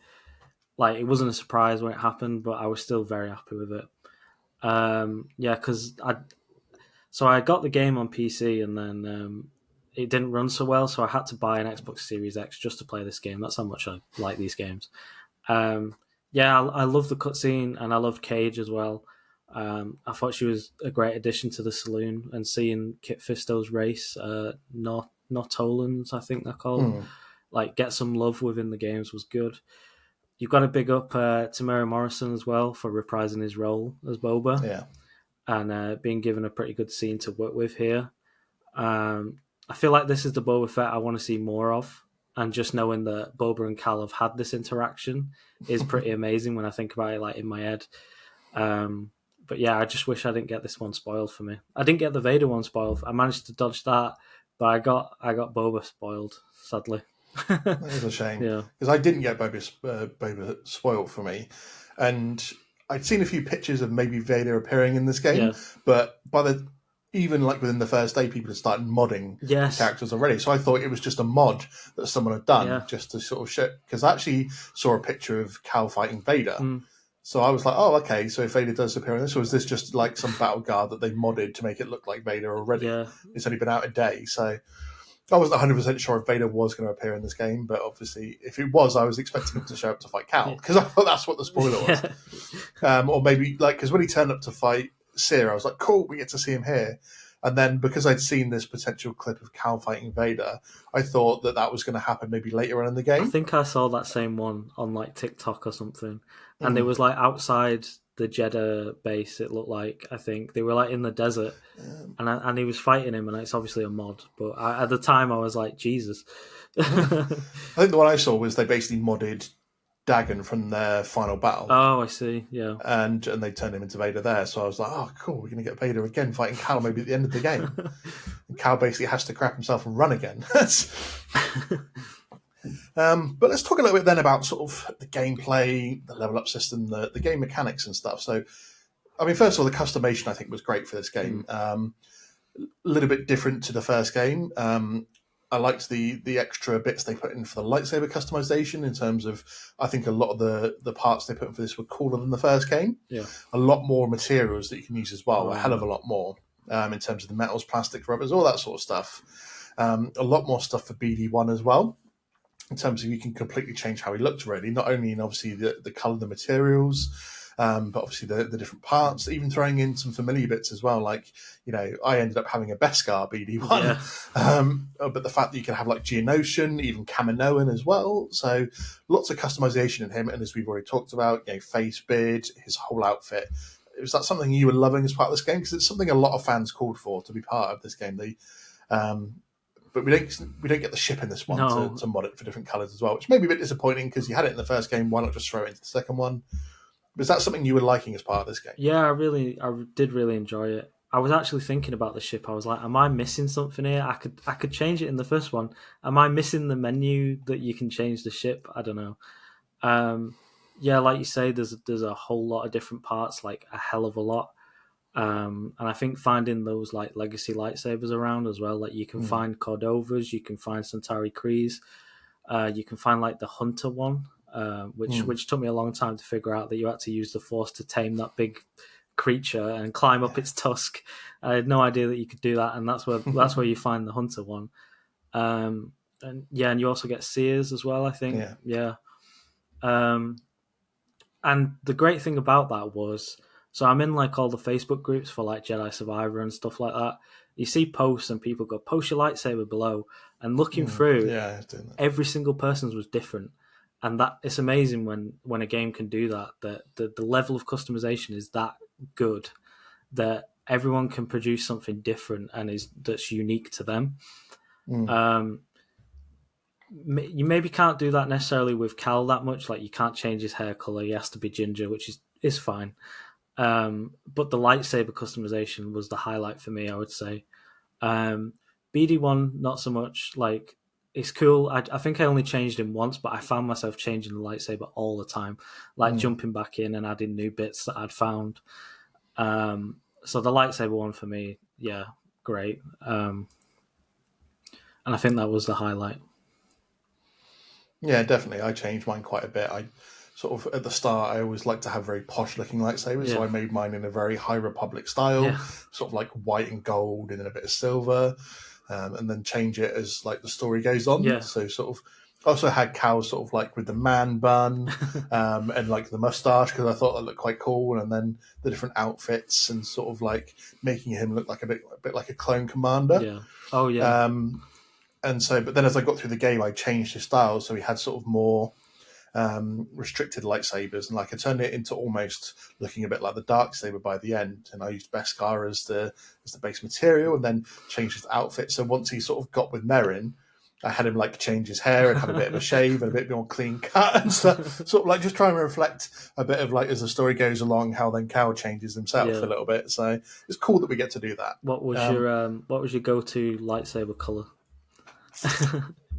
I swapped throughout the game between blue, white, and yellow. Yeah.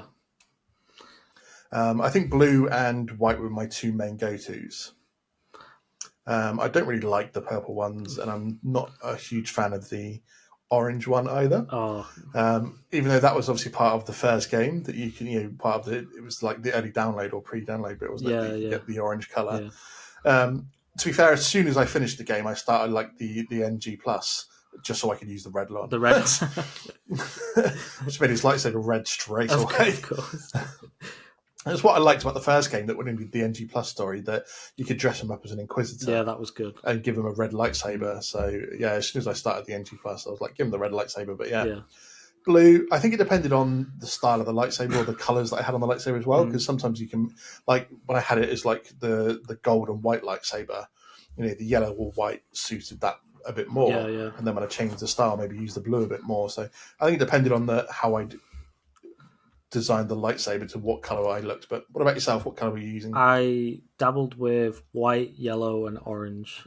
I really like yellow for some reason, and I don't know why. I can't explain it. Like in Jedi Outcast, like I say, you could change your lightsaber color on that. I remember, and I'd always go for yellow just because it was different at the time, especially during when Jedi Outcast was out. I felt like there wasn't really anything with like yellow. I was like, yellow, that's amazing. That's totally different. And I've got a lightsaber over there that I built at Galaxy's Edge, and that's got a yellow kyber crystal in it. Yeah, and then seeing Rey with a yellow lightsaber at the end of Rise of Skywalker, which I hope we see in the new film, which I'm sure we will. There's just something about yellow and orange for me, and yeah, and it's just a shame that the dual wield stance, that you couldn't make it like one blue and one green or something like that. They had to like both be blue or both be green. You could have like mimicked Ahsoka or something there, but yeah. Yeah, I get what you mean. It would have been nice to have two different colours that you could use at the same time. Would have made it visually a bit more striking. Yeah. So, what about the level up system then? So, we've got his sort of force abilities where there was like 3 different segments for that. Sort of, you've got your 5 lightsaber stances as well. Which was your personal favourite from the lightsaber stances to use? So I played it very like by the book Jedi.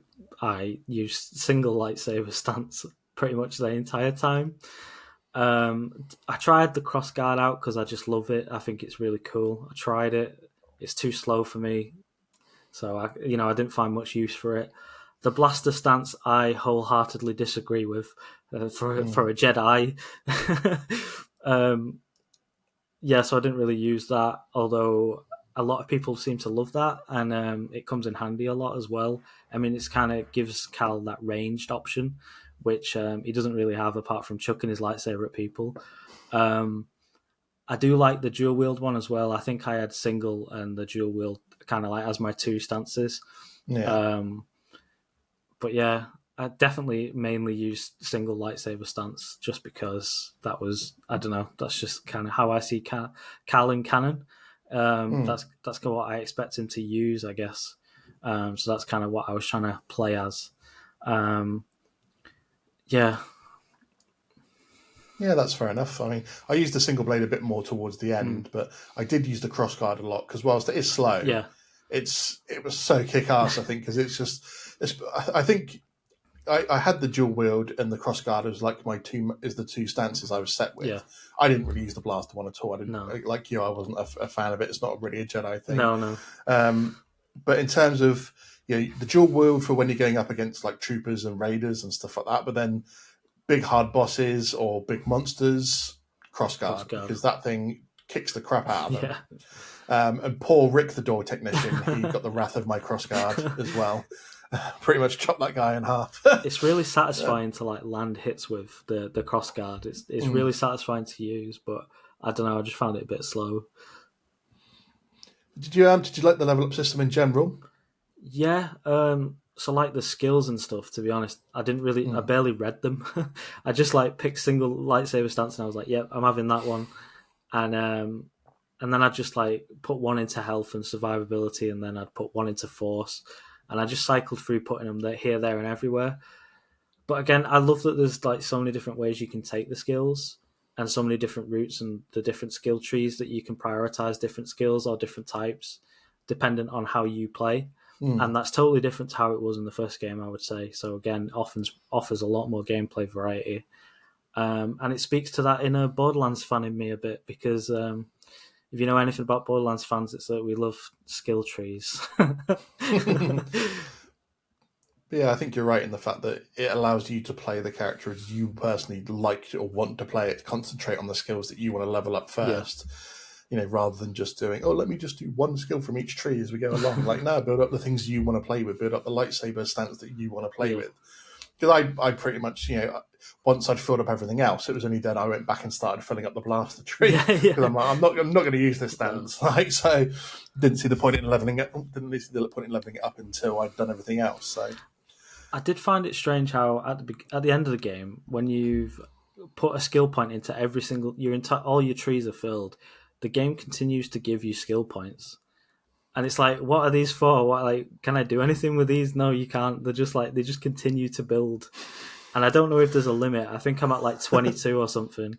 But I keep playing. I don't know if it, I don't know how high I can get that number. I don't know. It's a bit like Battlefront 2 in a way, though, isn't it? Once you've leveled up all your characters to the max level, there's no point really in getting the XP points anymore because it technically levels you up, but you can't actually make the character any more powerful or do anything extra with all your XP. So I get what you mean, but I guess it's just something that they couldn't be bothered to code it in that once you fill up your entire skill tree, or for the game to realise that there's no point in doing it. So just keep on doing it. It's kind of like, you've 100% of the game, you've got everything, but you can still keep earning levels if you want to feel some kind of satisfaction. Yeah. So the gameplay and the game mechanics itself, the fighting style to me was, even though the first game was quite smooth and played well, I felt this game was a lot smoother again. The way that you're able to use the force abilities and combo was again a lot smoother. Sometimes I felt like the mechanics itself, like dodging out the way of enemies, sometimes it wasn't quite as smooth, or when you're trying to force dodge, it didn't quite take you in the direction it should do. So still a little bit, some bits there that could be improved, but overall I thought the game mechanics were quite good. Yeah. What were your thoughts on it? Yeah, like the movement for one thing in this game was so good. Like, like once you get the grapple upgrades and whatnot, and you can sort of just fly around, basically grappling onto here, there, and everywhere. Really enjoyed that. I like that they added the fast travel as well. That definitely eliminates some of that backtracking from the first game, and yet still I managed to sink 50 hours into the game even with fast travel, so that just shows how big the game is. But I do agree with what you're saying about like the dodging and whatnot. I feel like it was a bit iffy sometimes, but yeah, the mechanics overall and the combat certainly better than the first game, and like we say, with all the different stances and stuff,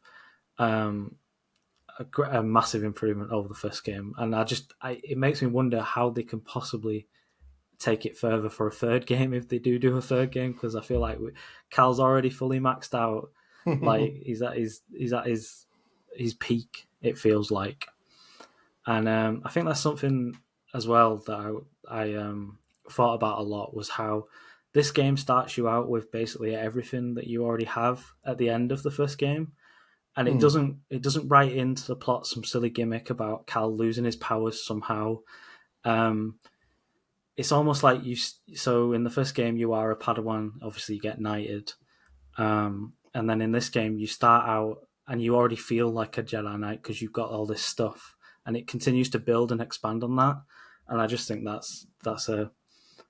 it's good that they didn't do that thing where, he's lost his powers somehow, so it's time to relearn all the same skills that you already have, that you already had in the first game. So it kind of helps you feel more like a Jedi Knight, potentially by the end of the game, like a Jedi Master, I would say. Yeah. I still think it was bad that we had to wait quite a bit to get the... obviously, you got the double jump and stuff, but then when he's able to like force dash forward whatever... The fact that you had to wait for quite a bit to get that's something you should have straight from the start. And it annoys me even more that if you start an NG Plus game, you don't get the force, you don't get that ability straight from the start either. You have to wait till the moment in the game where you get it to still get it in the NG Plus. Because you get all your skill points back that you finish the game with, so you can max out all your trees immediately at the start of an NG Plus game. But they won't give you that. The force dash you have to wait for. It's ridiculous. Just give me the force dash. Do you think it's as you're saying, because it feels quite OP, but do you think that's just because it's a natural part of having to play this as a game rather than it being a TV series or a film, where because you have to keep the game player engaged and satisfy everyone's different styles of play, that because 5 different lightsaber stances, all these different abilities, that's not something that a Jedi would necessarily have in real life. No. In the Star Wars world, so he's not necessarily OP. It just feels that way because you've got to satisfy different ways of being able to use him in the game. Yeah, no, I totally agree with that.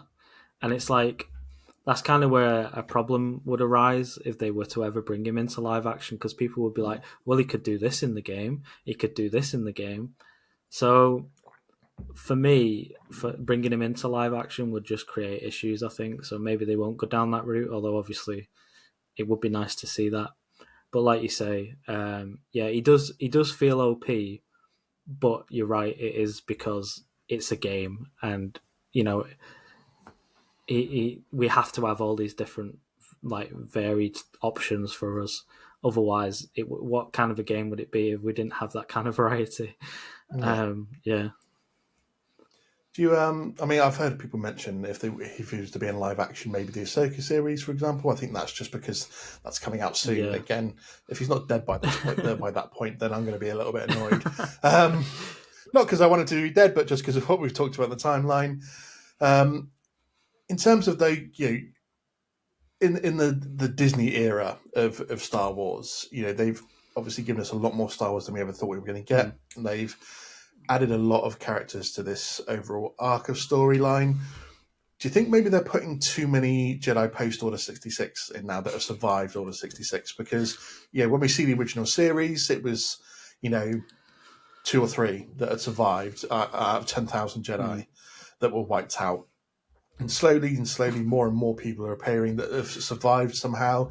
And even the 2 people that we've seen in the Ahsoka trailers, R.I.P. Ray Stevenson that passed away just the other day, who's appearing in it. Yeah.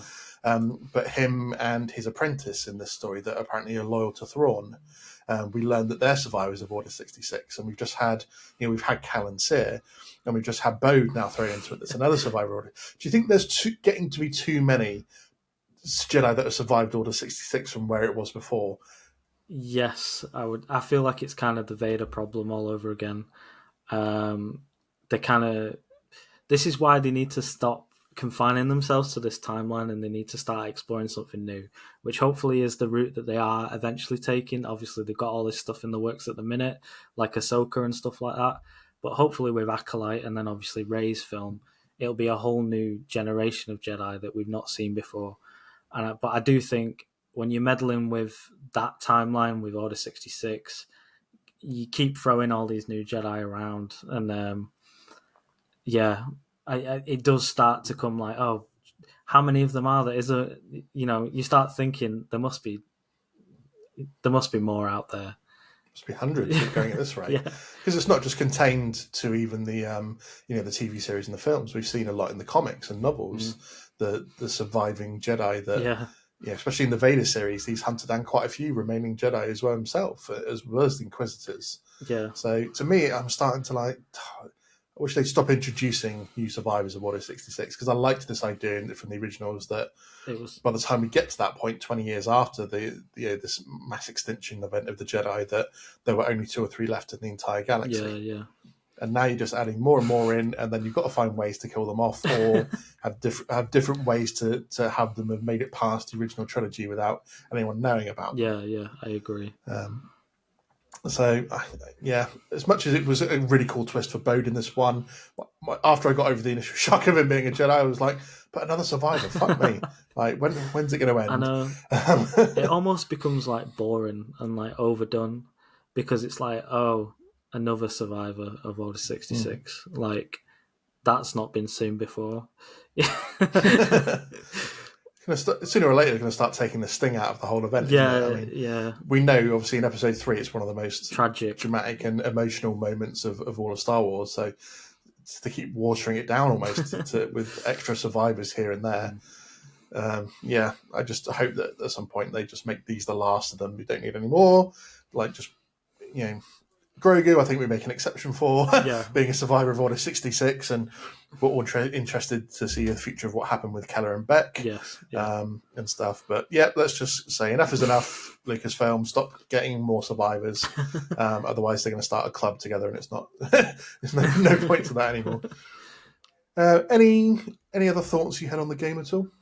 I would say, like, for me, it had almost everything I've ever wanted from a Star Wars game. And I feel like we're getting closer and closer to that perfect Star Wars game becoming a reality. The seamlessness of like travel between the planets was perfect. Like, the fact there isn't a single loading screen in sight in this game is incredible. And we could potentially one day see that open world Star Wars game that we've all been hoping for, where you can kind of like hop between planets and with seamless travel between planets and stuff like that. the planets that we know and love, and not new ones. It kept me pretty engaged throughout, and I haven't had such motivation or drive to 100% complete a game since probably Breath of the Wild, where I'd be up late at night running around doing all the little Korok seed and the shrines. I haven't felt that kind of feeling for a long time, and I just have to say, like, hats off to EA and Respawn for being able to interest me to that level, because it's been a while. We've got the rumor that there's going to be an open world Star Wars game coming in the next couple of years, isn't there? Yeah. Sort of, they described it as like a Star Wars version of No Man's Sky. Yes, yeah. Which would be super exciting, especially if they include some of the planets that we know and love. It's always exciting to be introduced to new planets, but sometimes I feel like I do want that Coruscant open world one. Yeah, I want to be able to go to the Jedi Temple, or the Empire's Palace, whatever it is, Post Order 66 or anything like that. I want to be able to visit that, and so many other worlds that we get to see in these games that, in an open world Scarif game, I get to go and see Scarif from Rogue One, because that's you can just chill on the beach. Love Scarif. What a great planet Scarif was. And it's represented well in the Battlefront games as well. Yeah. And again, a beautiful representation of it in the game. So overall rating then of Star Wars Jedi Survivor, what are you giving it out of 10? Like 10 being the most perfect game it could be, 1 being whatever you think is the most trash game on the planet. Where do you put that rating? So, like I say, I've recorded my 4th episode of my podcast where I talk about Jedi Survivor, and I gave it a rating in that, and I hope this rating matches that I'm about to give it now, because I think it was 9.3. I gave it very high, and that's like a personal rating, because A, Star Wars, B, the type of game that it is, like action adventure, love that kind of thing. Yeah, I gave it very high because of all the elements we discussed in this. Kind of like, I like the collectathon element that I know not everyone is a fan of, but me personally, I do like that kind of thing. The story was really strong here. I feel like at first I thought the story wasn't as good as Fallen Order, but then as I've like reflected on it, I've kind of felt like, no, I like the story of this one better, because of the implications of everything that happened, and kind of like the effect that those things are going to have on the wider Star Wars canon. Kind of like Tana lore and stuff like that is now obviously going to be crucial, I imagine. All the High Republic stuff, really good to see. Again, I feel like finding that way to bring the battle droids into this was amazing, because I love battle droids. I think they're hilarious.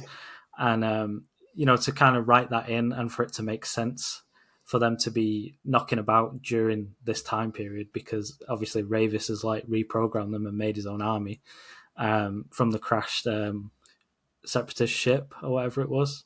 Can't remember its name. Lucha that's Hulk, the one. Yeah. Just seeing those, and just it adds to that enemy variety as well, where I feel like Fallen Order only really had the Empire and a few creatures here and there. This game has so many. Like, there's the Bedlam Raiders, there's the droids, there's the Empire ones that we saw a lot of in the first game. There's the Purge Troopers. There's all the different creatures, all like new and old. All the different like mini bosses that you can do, like the legendary creatures, like the golden Skryton, I think it was called, in the desert. Just the variety in this game is great. And I remember when the credits came on, I just kind of just sat there in silence at the credits. I was like, I've finally done it. But also I was kind of like in awe at everything that I'd just experienced. For me, this is up there with like my top favorite games of all time. And it may be because it's fresh in my mind, I guess. It may be because it's Star Wars, but that's fine. For me, it's like I say, I had almost everything I wanted from a Star Wars game. Like we say, though, I just wish we got a bit more Dagan Gera. I kind of wish he didn't die. It's not going to be one of those where it's like, oh, is Dagan Gera really dead? Because I'm fairly certain he is dead. Yeah. But hopefully we learn more about him. I think that's quite a high rating, but I've not played a lot of games since like Borderlands. Borderlands I would give like 9.8. Maybe my ratings are a bit high. To be fair, I would have given it about an 8.5 Right, okay. out of 10, to be fair. If we discount, like the Battlefront games because they're more of an online multiplayer type game, would you say this is the best Star Wars game we've ever had? I know there's a couple of competitors, and there maybe people think of like Knights of the Old Republic and stuff like that. For me, I would say it is, but that's like I say, I love Cameron Monaghan. Is that how you say his name? I think so. Monaghan, yeah. I think so, yeah. And I just love the story implications of this, like I say. And I love this time frame we're working with and how we're exploring Old Republic. For me, this one is probably the best. But Star Wars Battlefront 2, the latest one, not the old one, is a close contender for me. Because, like you say, we can really recreate those big battles, which is obviously something you don't get in this kind of game, but this kind of game serves a different purpose. And yeah, I just really enjoy Cal's story, and definitely excited to see more. So for me, yeah, I would say this is the best Star Wars game we've seen yet. Nice. And then lastly, out of all of the upcoming Star Wars projects we got, so let's see, Ahsoka, The Acolyte, the 3 new films that we're going to be getting. What is the one thing that you're looking forward to the most out of all those? It's quite difficult because there's a lot of exciting stuff going on. I think I don't want to say Acolyte. I was going to say Acolyte because it's an area we've not seen before. But I'm thinking after the passing of Ray Stevenson, and I love Ray Stevenson. I remember him from Dexter. He stood out to me in Dexter for some reason. He plays a great villain, and I remember posting about him on like Instagram and stuff when I first saw the trailer for Ahsoka, and I was like, I can't wait to see Balin with his orange lightsaber in Ahsoka and what kind of role he'll have in that. So at the moment, I know it's only around the corner. Maybe at the moment, with the way I'm feeling and stuff, I would say Ahsoka. Just seeing all these characters from the animations come to live action and stuff like that. But especially Balin and Shin, I think his apprentice is called. Just excited to see them too and what their story is all about and what affiliations they have and how they impact the wider Star Wars story. And I'm sure Ray Stevenson's character will be great. Yeah, definitely. Kev, thank you so much for coming on the show and having a nice long chat with us about Jedi Survivor. I think it was something that we all waited for quite some time to be able to play this game, and it was definitely worth the wait. 100%. So I really appreciate you coming on and chatting with me about it today. Tell everyone at home where we can find you on social media, where we can find your podcasts. So my podcast is available on basically any good podcast service, Spotify, Pocket Casts, etc. And you can find us at KyberChat. I regularly do episodes with my friends in real life and my girlfriend. We kind of dabble with different topics depending on who I have on. And you can find me on all social medias at KyberChat. I managed to secure that handle. It wasn't taken, thankfully. So Twitter, Instagram, TikTok, and YouTube are what I regularly use. Amazing. Thank you very much, buddy. It's definitely been a pleasure. Thank you for everyone who has tuned in, either watching the video or obviously listening on audio. I'll be back next week as normal. If you like our episode, give us a follow on social media. Obviously, give us a good. I'm asking to give us a good rating for the show as well, whether you're listening on Spotify, Apple, anywhere else at all. But we will see you next time. Thanks very much. Take care.